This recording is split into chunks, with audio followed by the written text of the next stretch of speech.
नमस्कार। अब आप अभिषेक दास से प्रादेशिक समाचार सुनिए। पहले मुख्य समाचार। प्रधानमंत्री नरेंद्र मोदी ने 18 से 70 वर्ष की महिलाओं के सशक्तिकरण के लिए बीमा सखी योजना का किया शुभारंभ। पहले 3 वर्ष के लिए बीमा सखी को मिलेगा मासिक भत्ता। बिहार विधान परिषद के तिरहुत स्नातक निर्वाचन क्षेत्र के उपचुनाव के लिए मतों की गिनती जारी। देर रात तक परिणाम आने की संभावना। आर्थिक अपराध इकाई ने बीपीएससी द्वारा आयोजित एकीकृत 70वीं संयुक्त प्रारंभिक प्रतियोगिता परीक्षा के अभ्यर्थियों को साइबर ठगों से सावधान रहने की अपील की।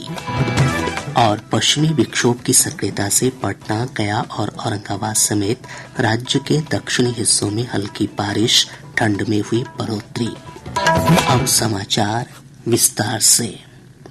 प्रधानमंत्री नरेंद्र मोदी ने महिलाओं में वित्तीय साक्षरता और बीमा जागरूकता को बढ़ावा देने के लिए हरियाणा के पानीपत में बीमा सखी योजना का शुभारंभ किया।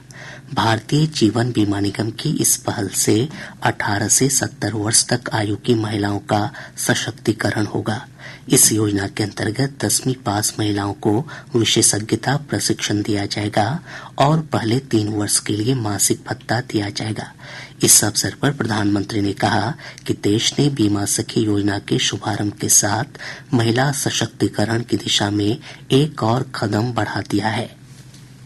आज लाखों बेटियां, उनको बीमा एजेंट, बीमा सखी बनाने का अभियान शुरू हो रहा है। यानी जिस सेवा का लाभ पाने से कभी वो वंचित रही, आज उसी सेवा से दूसरे लोगों को जोड़ने का जिम्मा उन्हें दिया जा रहा है।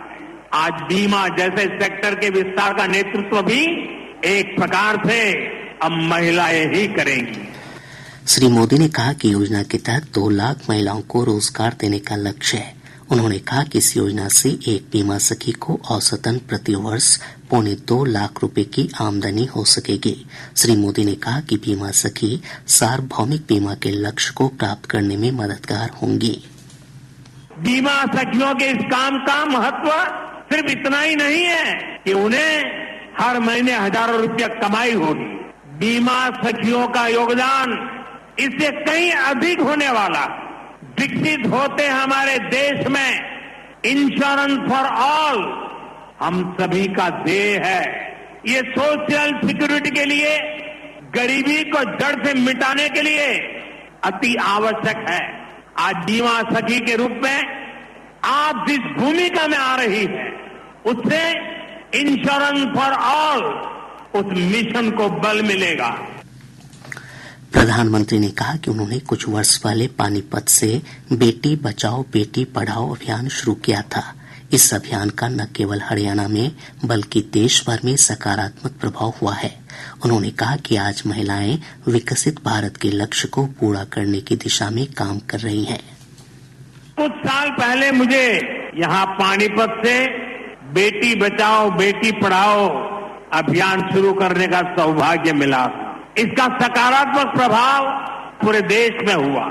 भारत को विकसित बनाने के लिए हमें अतिरिक्त ऊर्जा, ये कोटि कोटि हमारी माताएं बहनें हैं, हमारी नारी शक्ति है, वही हमारी प्रेरणा की स्रोत रहने वाली है।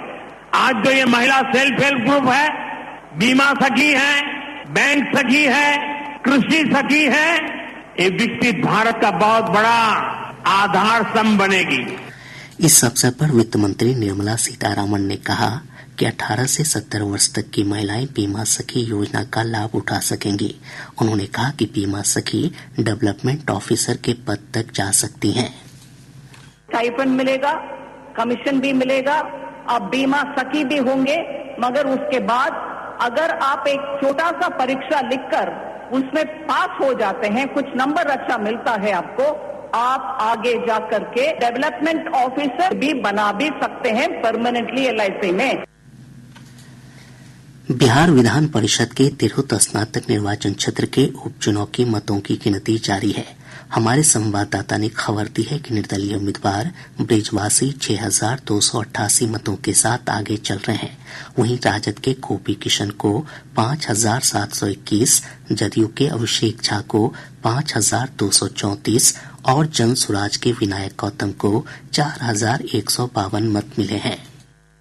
बिहार विधान परिषद के तिरहुत स्नातक उपचुनाव की मतगणना MIT परिसर में जारी है। मतगणना कार्य के लिए 20 टेबल बनाए गए हैं। सुबह 8 बजे से मतगणना का कार्य शुरू हुआ है। वैध और अवैध बैलेट पेपर को छांटकर अब गणना कार्य शुरू हो गया है। मुजफ्फरपुर के जिलाधिकारी, सीतामढ़ी और शिवहर के जिलाधिकारी भी मतगणना केंद्र में तैनात हैं। पर्याप्त संख्या में दंडाधिकारी और पुलिस अधिकारी की तैनाती की गई है। मतों की गिनती प्रत्याशियों को मिले वरीयता के आधार पर की जाएगी। पहले चरण में प्रत्याशियों के प्रथम वरीयता के आधार पर मतों की गिनती की जा रही है। इस प्रकार जो भी प्रत्याशी मतों का निर्धारित कोटा पूरा कर लेंगे वह विजयी घोषित किए जाएंगे। आकाशवाणी समाचार के लिए MIT परिसर से कौशल किशोर कौशिक। उपचुनाव में कुल 18 उम्मीदवार चुनाव मैदान में हैं।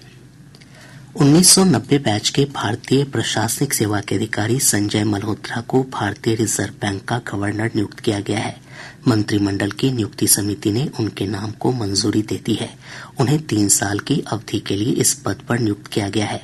राजस्थान कैडर के IAS अधिकारी संजय मल्होत्रा वर्तमान में वित्त मंत्रालय में राजस्व सचिव के पद पर कार्यरत हैं। आर्थिक अपराध इकाई ने बिहार लोक सेवा आयोग द्वारा आयोजित एकीकृत 70वीं संयुक्त प्रारंभिक प्रतियोगिता परीक्षा को लेकर परामर्श जारी किया है। परामर्श में कहा गया है कि साइबर अपराधियों और असामाजिक तत्वों द्वारा परीक्षा के संबंध में भ्रम फैलाने की आशंका है। इसे देखते हुए अभ्यर्थियों को सलाह दी जाती है कि फर्जी फोन कॉल और सोशल मीडिया के माध्यम से आने वाले किसी संदेश पर भरोसा न करें। इसकी सूचना तत्काल मोबाइल नंबर 8544428404 और NCRP पोर्टल के हेल्पलाइन नंबर 1930 पर दें। प्रादेशिक समाचार आप आकाशवाणी पटना से सुन रहे हैं। ताज़ा समाचारों के लिए आप हमारे x handle AIR News_ Patna पर जा सकते हैं। पश्चिमी विक्षोभ की सक्रियता से राज्य के दक्षिणी हिस्सों में आज सुबह कई जगहों पर हल्की बारिश हुई है। पटना, गया, अरवल, रोहतास, औरंगाबाद, गोपालगंज और सिवान जिले में बारिश हुई है। मौसम विज्ञान केंद्र पटना के वैज्ञानिक ने बताया कि 11 दिसंबर के बाद से राज्य के मौसम में एक बार फिर परिवर्तन होगा। पश्चिमी विक्षोभ के प्रभाव से न्यूनतम तापमान में 1 से 3 डिग्री सेल्सियस की गिरावट आ सकती है। वहीं सुबह के समय कई स्थानों पर घना कोहरा छाये रहने की संभावना है।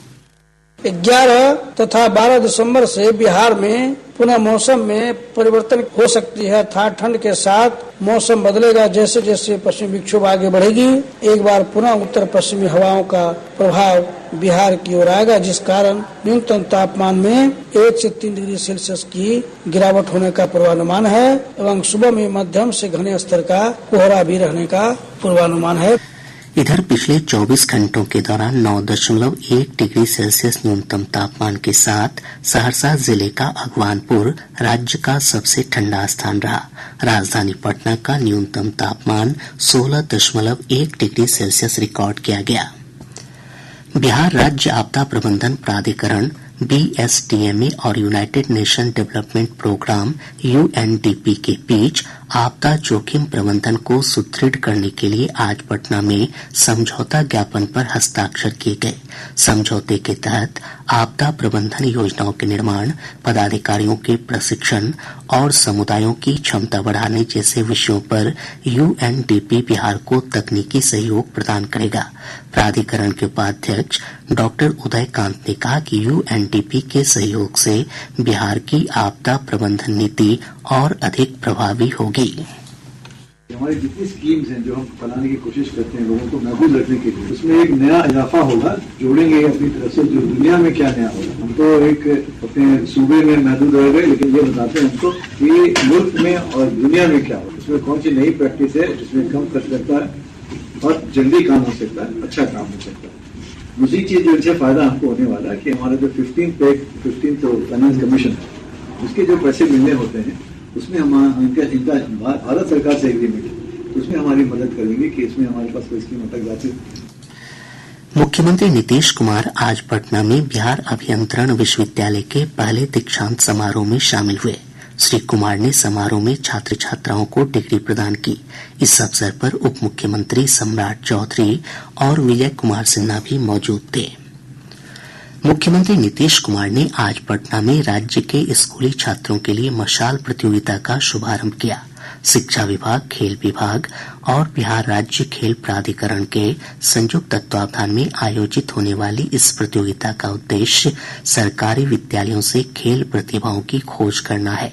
इस प्रतियोगिता के अंतर्गत एथलेटिक्स, कबड्डी, फुटबॉल, साइकिलिंग और वॉलीबॉल जैसे खेलों में लगभग 58 लाख स्कूली बच्चे भाग लेंगे। दिल्ली से शिलांग जा रही एक फ्लाइट की पटना हवाई अड्डे पर इमरजेंसी लैंडिंग कराई गई। पक्षी से टकरा जाने के कारण पायलट ने विमान की इमरजेंसी लैंडिंग करवाई। विमान में सवार सभी 80 यात्री सुरक्षित हैं। राजस्व आसूचना निदेशालय DRI की टीम ने आज पूर्वी चंपारण जिले के रक्सौल के हंसटोला में छापेमारी कर एक व्यक्ति को हिरासत में लिया है। हिरासत में लिए गए व्यक्ति पर दूसरे लोगों के नाम से फर्म बनाकर करोड़ों रुपए लेन देन करने का आरोप है। छापेमारी के दौरान कई आपत्तिजनक कागजात भी जब्त किए गए। नवादा की साइबर DSP प्रिया ज्योति को साइबर अपराधियों ने फोन पर 5 लाख रुपए लोन का प्रलोभन दिया। बातचीत के क्रम में पुलिस ने साइबर अपराधियों के ठिकाने की जानकारी एकत्र कर छापेमारी की और 9 लोगों को गिरफ्तार कर लिया। बेगूसराय जिले के साहेबपुर कमाल थाना क्षेत्र से पुलिस ने 2 अपराधियों को गिरफ्तार किया है। इनके पास से 1 राइफल और 2 कारतूस बरामद किए गए। कैमूर जिले के भभुआ थाना क्षेत्र के मचियाव गांव से पुलिस ने हत्या के प्रयास के मामले में 11 अभियुक्तों को गिरफ्तार किया है। दरभंगा के मब्बी थाना क्षेत्र में पुलिस ने वाहन जांच के दौरान एक ट्रक से 345 कार्टन शराब बरामद की है। मौके से 2 तस्करों को गिरफ्तार किया गया। मुंगेर जिले के बासुदेवपुर थाना क्षेत्र से पुलिस ने 406 लीटर शराब और एक वाहन को जब्त किया है। पश्चिम चंपारण जिले के बंगा थाना क्षेत्र से पुलिस ने 20 किलो गांजा बरामद किया। पूर्णिया जिले के अमौर प्रखंड के सोनापुर गांव में आग लग जाने से 21 घर जलकर नष्ट हो गए। अगलगी की इस घटना में लगभग 50 लाख रुपए मूल्य की संपत्ति का नुकसान हुआ है। सारण जिले के सोनपुर थाना क्षेत्र अंतर्गत लालू यादव चौक के पास सड़क हादसे में 2 युवकों की मौत हो गई, जबकि 2 अन्य गंभीर रूप से घायल हो गए। और अब अंत में मुख्य समाचार एक बार फिर। प्रधानमंत्री नरेंद्र मोदी ने 18 से 70 वर्ष की महिलाओं के सशक्तिकरण के लिए बीमा सखी योजना का किया शुभारंभ। पहले 3 वर्ष के लिए बीमा सखी को मिलेगा मासिक भत्ता। बिहार विधान परिषद के तिरहुत स्नातक निर्वाचन क्षेत्र के उपचुनाव के लिए मतों की गिनती जारी, देर रात तक परिणाम आने की संभावना। आर्थिक अपराध इकाई ने PPSC द्वारा आयोजित एकीकृत 70वीं संयुक्त प्रारंभिक प्रतियोगिता परीक्षा के अभ्यर्थियों को साइबर ठगों से सावधान रहने की अपील की। और पश्चिमी विक्षोभ की सक्रियता से पटना, गया और औरंगाबाद समेत राज्य के दक्षिणी हिस्सों में हल्की बारिश, ठंड में हुई बढ़ोतरी। इसके साथ ही आकाशवाणी पटना से प्रसारित प्रादेशिक समाचार का ये अंक समाप्त हुआ।